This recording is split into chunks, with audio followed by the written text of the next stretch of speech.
Tuhan bersamamu.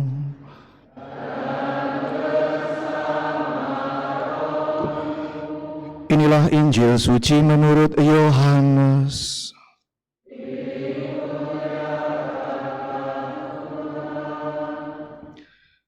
Ketika Yohanes membaptis di Sungai Yordan, ia melihat Yesus datang kepadanya. Yohanes berkata, "Lihatlah anak domba Allah yang menghapus dosa dunia. Dialah yang aku maksud ketika aku katakan, sesudah aku akan datang seorang yang telah mendahului aku, sebab dia telah ada sebelum aku. Aku sendiri pun dulu tidak mengenal dia, tetapi untuk itulah aku datang dan membaptis dengan air, supaya ia dinyatakan kepada Israel." Selanjutnya Yohanes bersaksi katanya, "Aku telah melihat roh turun dari langit seperti merpati, dan roh itu tinggal di atasnya. Aku pun dulu tidak mengenal dia, tetapi dia yang mengutus aku untuk membaptis dengan air telah berfirman kepadaku, jika engkau melihat roh itu turun ke atas seseorang dan tinggal di atasnya, dialah yang akan membaptis dengan Roh Kudus. Aku telah melihatnya dan memberi kesaksian, dia inilah Putera Allah." Demikianlah Injil Tuhan.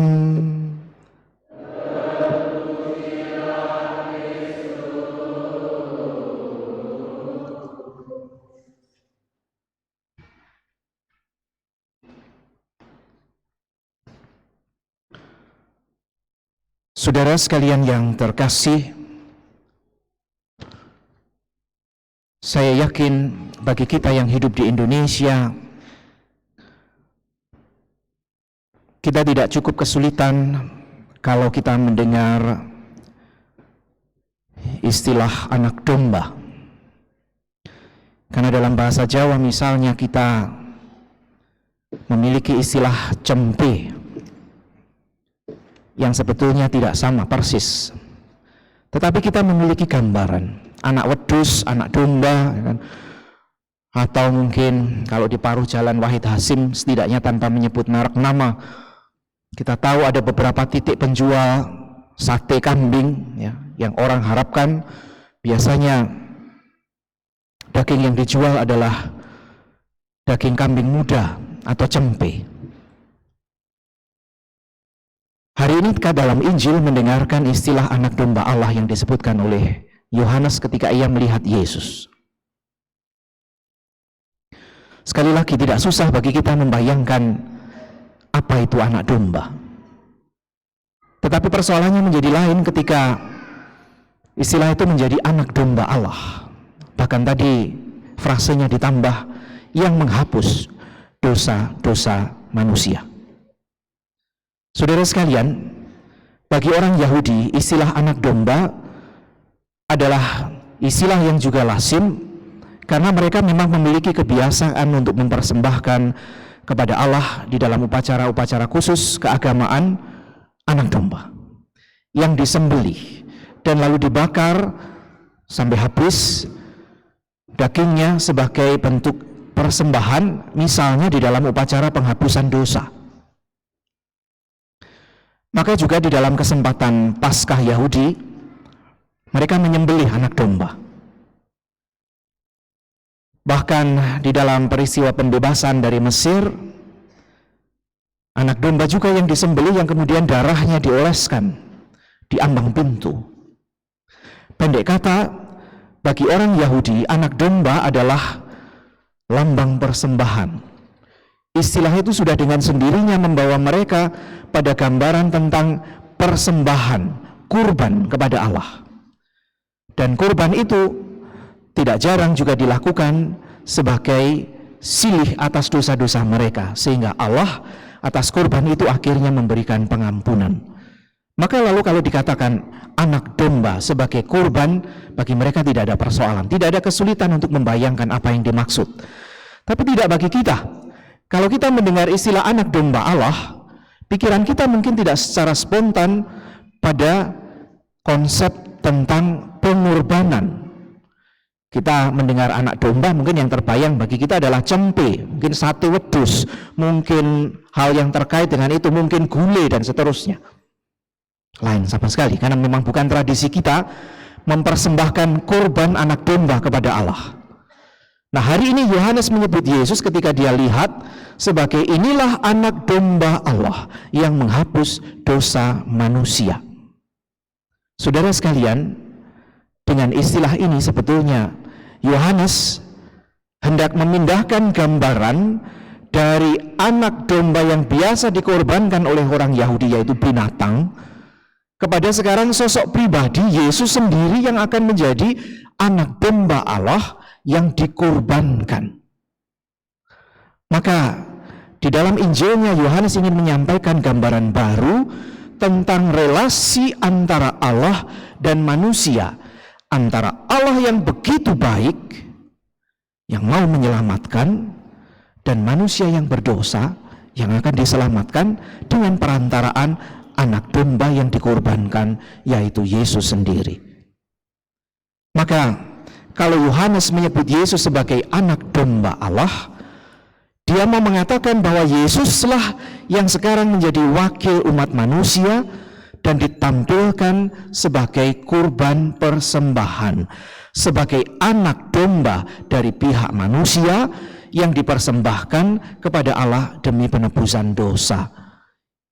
Karena inilah, maka lalu dosa manusia dibersihkan dan dihapuskan. Dari dirinya sendiri manusia tidak mampu, maka butuh tindakan Allah, dan tindakan Allah diberikan lewat pengorbanan ini. Saudara sekalian, lewat gambaran inilah Yohanes menyampaikan keyakinan imannya bahwa Yesus adalah anak domba Allah yang menghapus dosa manusia, dan dia katakan inilah anak domba Allah yang menghapus dosa manusia kepada siapapun yang waktu itu hadir dan mau memberikan dirinya dibaptis. Saudara sekalian yang terkasih, kita juga bangsa Israel umumnya dan sejak lama berpikir bahwa kejahatan itu balasannya dari Allah adalah hukuman. Maka kita kerap kali kalau berdosa, yang paling kita takutkan itu adalah apa nanti hukuman dari Allah. Dan inilah mentalitas bangsa Yahudi sekian abad lamanya.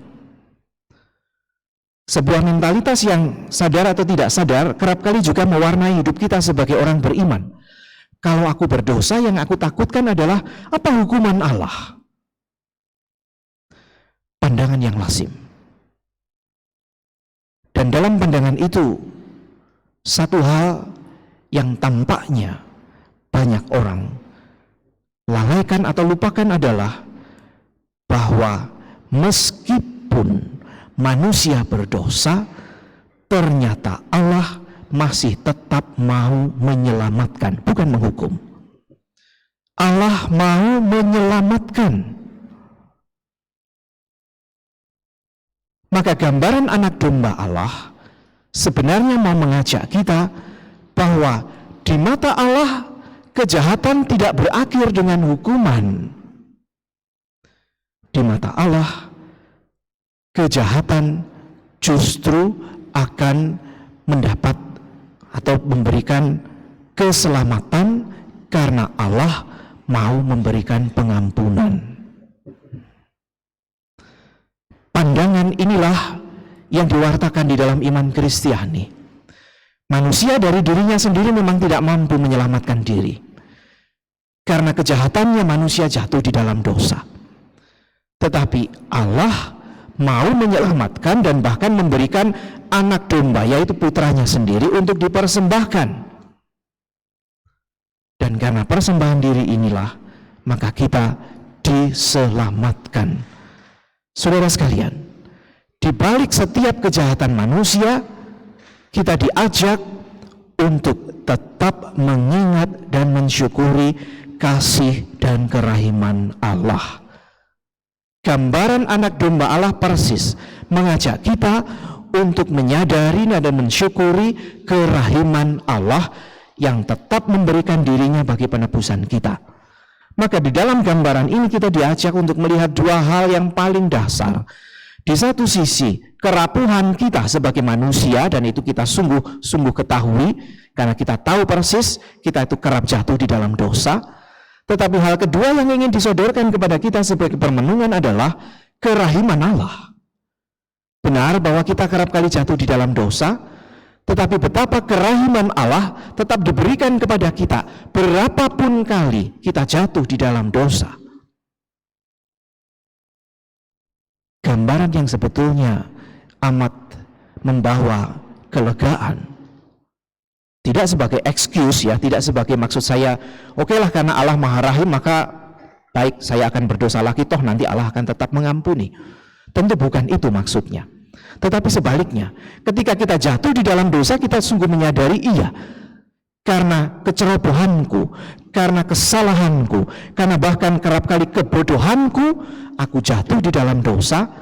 Tetapi syukurlah bahwa Allah tetap menolong aku dan mengampuni aku dengan kerahimannya.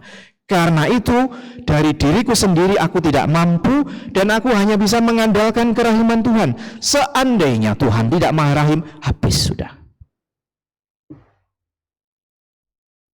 Tapi anak domba Allah menghapus dosa manusia. Anak domba Allah diberikan Allah sendiri sebagai persembahan agar kita yang jatuh karena dosa akhirnya diselamatkan. Di dalam kesaksiannya tentang anak domba Allah, Yohanes menyadarkan kita bahwa sungguh kita ini rapuh.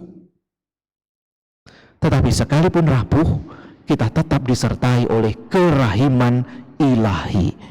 Kesaksian Yohanes diungkapkan dengan istilah anak domba Allah, sebuah gambaran yang memang dari dirinya sendiri sudah menunjukkan kerapuhan itu. Anak domba yang rapuh, yang jinak, yang tidak akan memberontak, disembelih, dikurbankan, dan darahnya menyelamatkan. Saudara sekalian, tentu saja gambaran ini memiliki konsekuensinya. Konsekuensinya apa? Konsekuensinya adalah kita diajak untuk melihat pada sosok anak domba ini yang adalah Yesus sendiri. Yesus yang baru saja kita peringati kelahirannya, artinya Yesus yang menjadi sama seperti kita manusia juga dalam kerapuhan kita, bahkan sampai pada kematian, dipersembahkan atau mempersembahkan dirinya bagi keselamatan kita. Maka konsekuensinya, kalau kita kemudian melihat Yesus yang juga rapuh tetapi berani mempersembahkan dirinya, mengajak kita sebagai konsekuensi, ya, kalau Yesus sama seperti kita, seperti saya, seperti Anda masing-masing, manusia di dalam setiap kerapuhannya kecuali dalam hal dosa, tetapi berani memberikan dirinya sehabis-habisnya, itulah pewartaan Yohanes. Kita pun diajak sama seperti Yesus, berani memberikan diri kita bagi kebaikan baik diri sendiri maupun bagi kebaikan sesama. Dosa-dosa kita itu kerap kali karena kita itu terlalu baik hati atau terlalu memanjakan diri kita sendiri dan tidak berani berkorban untuk diri sendiri. Kita menyadari bahwa ini enak, tapi kita tahu kalau kita itu makan ini mungkin mendatangkan kesakitan, penyakit pada kita. Tapi karena kita tidak mau mengorbankan diri kita, lalu kita makan itu, dengan sendirinya kita menjerumuskan diri kita pada entah penyakit, entah mungkin konsekuensi yang lain yang merugikan diri kita sendiri. Jadi ibarat itulah dosa kita itu, karena kita itu terlalu excuse, tidak mau mengorbankan diri kita demi keselamatan kita, maka lalu kita ambil dosa itu. Sama seperti kalau kita tahu bahwa sebuah makanan akan mendatangkan penyakit pada kita, tapi karena kita tidak mau berkorban, kita hanya memandang, wah ini enak, dan saya makan meskipun saya tahu konsekuensinya, maka jatuhlah kita sakit. Itulah dosa kita. Kita tidak mau mengorbankan diri kita untuk diri sendiri demi keselamatan kita, sehingga harus pihak lain yang berkorban, Yesus. Demikian juga untuk orang lain. Kadang-kadang, mungkin juga kerap kali, kita tidak mau mengorbankan diri dan memberikan diri kita demi keselamatan dan kebaikan orang lain karena kita berpikir tentang diri kita sendiri. Dan itu yang Yesus tidak lakukan. Dia berikan dirinya karena dia tahu orang lain butuh bantuan. Orang lain harus diselamatkan. Maka dia berikan dirinya demi keselamatan itu. Nah, saudara sekalian yang terkasih, anak domba Allah membawa kita pada pemahaman sekarang sama seperti Yesus yang berani mengorbankan diri, maka kita diajak juga untuk mengorbankan diri demi keselamatan. Baik untuk keselamatan kita, tetapi juga untuk keselamatan orang lain, sama seperti yang Yesus buat. Ini konsekuensinya. Dan kita kerap kali di dalam perayaan Ekaristi akan selalu, setiap kali di dalam perayaan Ekaristi, kita akan ucapkan ini, anak domba Allah yang menghapus dosa dunia, kasihanilah kami. Saudara sekalian, maka mari, kalau kita hari ini mendengarkan pewartaan Yohanes, kita ingat konsekuensinya adalah sama seperti Yesus yang menjadi anak domba, kita juga diajak untuk menjadi anak domba, untuk bisa memberikan diri kita sebagai persembahan kepada Tuhan, sehingga keselamatan bisa kita rasakan, sehingga keselamatan bisa kita tawarkan dan dialami oleh orang-orang lain yang mungkin belum mengenal Tuhan, yang mungkin meninggalkan Tuhan dan butuh dibawa kembali kepada Tuhan. Maka bacaan pertama membawa kita kepada konsekuensi yang lebih jelas. Pemberian diri itu bisa kita berikan kalau kita juga menjadi terang. Maka tadi dikatakan terang bagi bangsa-bangsa. Ini panggilan kita. Kalau kita diselamatkan, kita mengalami terang dari Allah sendiri, sekarang gilirannya kita juga menjadi terang. Jangan disembunyikan, karena hakikat terang itu adalah supaya dilihat dan menjadi sumber keselamatan. Mari saudara sekalian yang terkasih, kalau sungguh kita menerima pewartaan Yohanes, semoga sisi yang kedua, yaitu bahwa kerahiman Allah semakin bisa kita rasakan.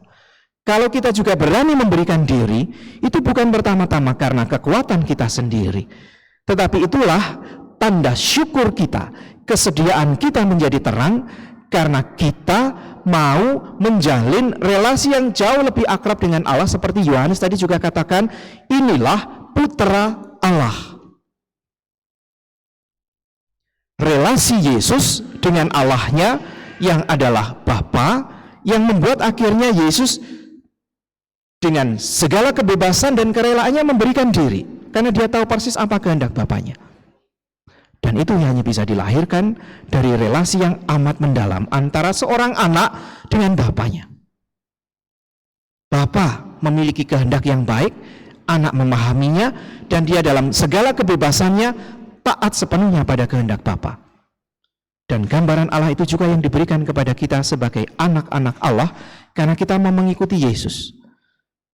Kalau kita mau menjadi anak domba, sama seperti Yesus, kita mau menjadi anak seperti Yesus juga menjadi anak Allah, maka relasi yang sama yang ditawarkan kepada kita, Allah sebagai Bapa dan kita sebagai anak-anaknya, dan karena itu lalu kita sungguh mau membangun relasi yang baik dengan Allah kita karena kita menyadari kerahimannya.